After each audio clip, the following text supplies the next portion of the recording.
everyone. In this episode of Misadventures in Travel, I am going to be telling you a story that involves several of my travel firsts. It involves my first time on an airplane, my first trip to Florida, and my first trip to Walt Disney World in Florida, and my first time seeing the ocean. Okay? Unfortunately, this was overall not a very positive experience for me, aside from the fact that those firsts were significant and cool. Okay, it was the summer, it was July, and I think it was the summer right before I turned 10. So I was still 9. My birthday's in August and it was July, so I think I was still 9.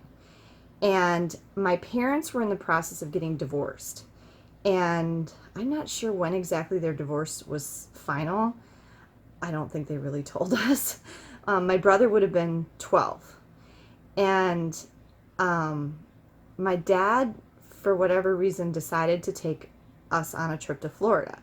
And I remember he wanted my mom to go, but she didn't go. She didn't want to go. And I actually even remember driving out of the driveway and like waving goodbye to her because she stood in the driveway and waved goodbye to us because she didn't go with us. And, I wasn't privy to what was going on with their marriage. So, but my dad took us. And actually, when I was thinking about this particular story, it occurred to me that most of that traveling that I said that we did with my dad, or that I did with my dad, was really after my parents got divorced. My mom is kind of like my ex-husband was, where I told you he enjoyed traveling when we did it, but did not take the initiative to plan or make traveling a priority. And my mom is kind of the same way. She's always saying like she wants to go on a vacation, but she never does it.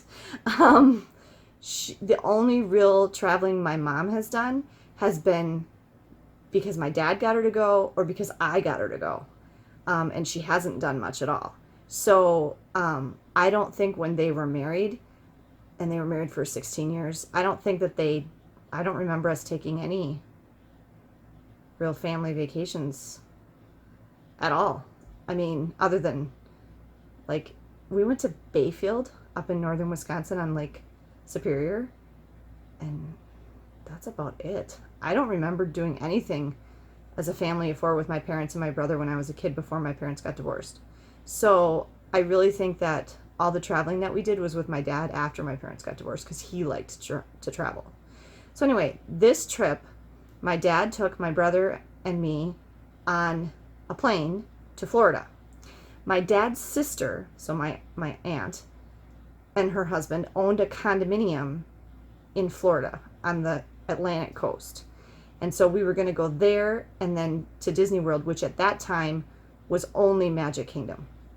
That was all there was. And thinking about it now, we definitely should have done it in the other order. Doing the beach, the nice, relaxing, restful beach first, and then going to Disney World, especially in July, was not a good plan. We should have gone to Disney World first and then gone to the beach, but I don't know if my dad didn't know that or just wasn't thinking about it or whatever. But anyway, we flew down, and the first significant thing about this, so this was our first airplane ride, both me and my brother. And because like I said, my dad really typically would travel by train or car. And so going on a plane was kind of a big deal because we didn't ever do that. We'd never done it. And boy, I don't even know. Now that I think about it, I don't know if he'd even ever been on a plane before. I'm going to have to ask him. That might have been his first trip on a plane. Because all his stories of travels as a kid, when he was a kid, and we're talking in the 40s and 50s, it was by train or car. So I don't know if... he and my mom might have flown to California once, I think. I'm not sure. But anyway, it was a big deal for us to fly. And I remember we went on Eastern Airlines. Does anybody remember Eastern Airlines? It doesn't exist anymore. And that was our first flight. Well, anyway, on the plane, my brother got sick and threw up. And then I saw him throw up, which made me sick, and I threw up. So on our first plane ride, we both threw up and got to use the little vomit bags. So that was great. So anyway, that was the first thing that kind of went wrong. Then we we must have rented a car and we drove to my aunt and uncle's condo at the ocean, and we got there in the evening, and it was late because I mean it's July, so the sun would have been up for quite a while, but the sun was setting and it was starting to get dark. But we were all so very excited to finally see the ocean because my brother and I don't think had ever seen, I know I hadn't, I'm not sure about him, but we'd never seen the ocean. So we were really excited to see the ocean. And so their condo wasn't right on the beach. It was like, there was like a parking lot and a little ways you had to walk, and then some tennis courts in there, I think. And then in that particular part of Florida, and many of you will know what I'm talking about, there are dunes, significant sand dunes. And between where the condos were and the actual water. And so, you know, the beach is still a good size, but there's these dunes. And there were steps, wooden steps, that went up one side of the dune, and then there was kind of a flat boardwalky part, and then the steps went back down the other side of the dune, okay? 9-year-old me has never been to the ocean before. I didn't know that that's how it was. I thought you go up the steps and then you get to the ocean. What do I know? And I had run ahead of my dad and my brother because I was so excited to see the ocean for the first time. I could hear the waves, I could smell it. And I ran up the steps and I ran across the top, and I just kept running. And I got to the other steps that went down, and I went boom, boom, boom, boom, boom, because I fell, because I didn't know I had to go back down and it was getting dark. And so, yeah, that sucked. And I hurt myself really bad. I scraped my legs all up, and here it was the first day of our vacation, and I got all these big cuts, like up and down my legs, because probably my arms too, I don't remember. I remember my legs really hurt, because then, you know, I probably got sand in it. There was sand on the steps, and probably salt from the ocean, and I was laying on the bottom of the steps then in the sand crying and just miserable. And my dad kind of like brushed me off, and I don't think anything was really deep. It was more like scrapes, but you know, that's not fun.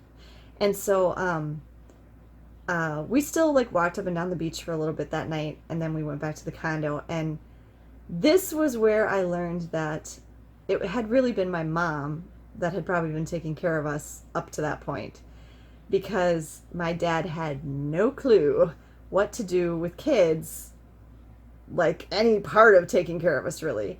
He had nothing with him to help with this situation. And so he put chapstick on my wounds because that's all he had. And he's like, well, this will help.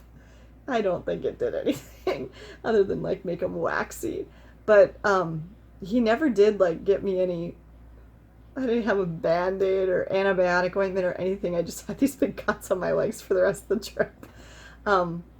They must have healed fine because I don't have any scars, but yeah. So that was a bummer. And then the other thing about that part of the vacation was, in addition to not knowing what to do with a wounded child, my dad also did not know what to do with a little 9-year-old girl with very long, thick hair. My hair has always, this is my natural color, and occasionally I've had like chin length or shorter hair, but not very much. For the most of my life, my hair has been long. And at that time, my hair was very long, like way down here to my butt probably. And I don't know how many days we were there, but 3, 4, 5 days on the beach, swimming in the ocean, running along the beach. It's windy, there's sand, there's salt, and not once did anybody comb or brush my hair. Because I was 9, and if you've got a 9-year-old kid, unless you're telling them, hey, go brush your hair, usually mom is doing it.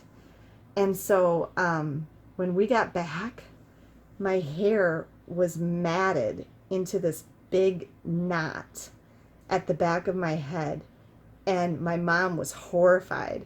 And I remember she had to take me to a beauty parlor, and they had to like condition it and use like the thinning scissors to like actually cut it out. And it was really upsetting because that was not good, obviously. I think they got it out, but I think they had to cut some of it out and stuff. So yeah, that was kind of traumatic. Then the other thing about this trip that went wrong was after that we went to Magic Kingdom, because that's all Disney World was at that time. And Obviously, my dad had no idea how hot it was going to be and how crowded it was going to be in July. You really want to, I mean, everybody will tell you this. You really want to avoid going to Disney World in summer. Unfortunately, now they're saying that this is changing now, that it's not really peak season anymore, but historically, Disney World is busiest in summer because that's when all the kids are off school and that's when families can go. But if you know Florida, it's very, very hot and very, very humid, and it rains basically every day in the summer. We're experiencing a little bit of that right now in Wisconsin. It was like over 100 yesterday, and it was in the 90s today, and it's supposed to be like in the high 80s or 90s, and it's just incredibly humid right now. That's why I don't have any makeup on right now. This whole week, I was actually on the phone earlier with Royal Caribbean, and I was asking him if he was in Florida, and we were kind of joking about the fact that it's actually hotter here right now than it is in Miami. So anyway, we're a location of extremes. Spring and fall are lovely. But anyway, my dad didn't know how hot it was and how humid it was. And not only was he probably stressed about the fact that he was getting divorced, but he, and this was his first time probably taking me and my brother together on a big trip, and first time for him for taking us on a plane and all of that. That's a lot. And so I think he was a little high strung for this trip. And then combine that with excessive heat and humidity and crazy summer Magic Kingdom crowds. This is not a good combination. Okay, and we were at Magic Kingdom, and we had been there for a while for the morning, and we were starting to get really, really hungry, and we were like, Dad, when are we going to have lunch? And I think it must have been Tomorrowland Terrace. That's kind of, in my memory, what it looked like. I think that's where we were. It's Tomorrowland Terrace. And Dad told us to get a table, and he got in line to get us the food. And the lines were very long. And we went out and we found a table that had 3 chairs at it. We were out on the, like the balcony terrace thing out overlooking the little stream or whatever. And, there's like a flowered thing of Mickey's head made out of flowers down below. And we were sitting there and we were trying very hard to hold these chairs because it was extremely packed. And it must have been like peak lunch time. And it took my dad a long time to get the food. And I don't know, we were waiting a while. We were really hungry and we were really hot. And my dad finally came out with the tray, and it was basic stuff: cheeseburgers, fries, pop, soda. And as he was walking toward our table, and he kind of had to weave through the crowd and through the tables, so, I was sitting in a chair, my brother was sitting in a chair, and there was an empty chair for my dad. Right when he got to the table, somebody grabbed the chair that we had been saving for my dad and pulled it away to use for themselves. And it made my dad lose his balance or whatever. I don't know if they bumped him or something. And 1 or 2 of the pops spilled on the tray and dumped all over our food. And my dad, again, my poor dad, lost it because he's hot, he's stressed, he's tired. And, now our food is ruined that he just waited 40 minutes in line for or whatever. And I am embarrassed to say, he threw the cup, he threw the food. I think he threw the tray. I will not tell you exactly where he threw them, at risk of banning my dad from Disney for life. But anyway, and then he was like, let's go. And poor starving 9 and 12-year-old me and my brother had to just follow my angry, hostile dad away from Tomorrowland Terrace or whatever it was. And we got no lunch. And I remember I was in tears because I was starving. And I'm like, Daddy, are we going to have lunch now? And honestly, I don't remember what happened after that. I don't know if we ever did eat. I don't know if we went on more rides. I don't know if we left the park. I think I was so traumatized by that I have no idea. That's all I remember. I don't remember doing anything else. I don't know if we went home. I have no idea. So, yeah, that was a bummer. Now, I should tell you, I did go back to Disney World with my dad 3 times after that, and he had a very nice time. We went back again about 10 years later when I was 19. He and my boyfriend at the time and me, we actually drove and we stayed at Caribbean Beach Resort, and we had a lot of fun. I remember my boyfriend loved Space Mountain and went on it over and over and over. We went on like early November, and the crowds were light and there were no lines, and it was great. And then we went again, my dad and me and my oldest son, when my oldest son was 3, and we went in January. And again, fantastic weather, no crowds at all. Really, really, really enjoyed ourselves. And then we went again, my dad, me, my husband, and my oldest son, and I was pregnant with my daughter. And again, we went in November, and it was before Thanksgiving, I think, so it wasn't busy yet. And again, it was a very nice experience. So that's one thing I'll tell you from this video. If you're going to go to Disney, in my experience, November and January are really good times to go, as long as you're avoiding Thanksgiving and New Year's. We had very positive experiences at Disney World. My other lesson to you from this video is, if you have a little girl with long hair, comb her hair. And then also be aware that your kids may get air sick, and be prepared for that. And also when you go places, in this particular instance it was the beach with the sand dunes, be aware of your surroundings and make sure that your children are aware of their surroundings so someone doesn't get injured. So that is my story about my first trip to Florida, and I hope you enjoyed that, and I look forward to doing the next video for you in my increasingly growing list of misadventures in travel. I've been thinking about like 1 or 2 more that I could add to the list every day. So I hope you're enjoying these videos, and please subscribe to my channel. Hit the notification button so you can get a notification of every new video. And I'll see you next time. Bye!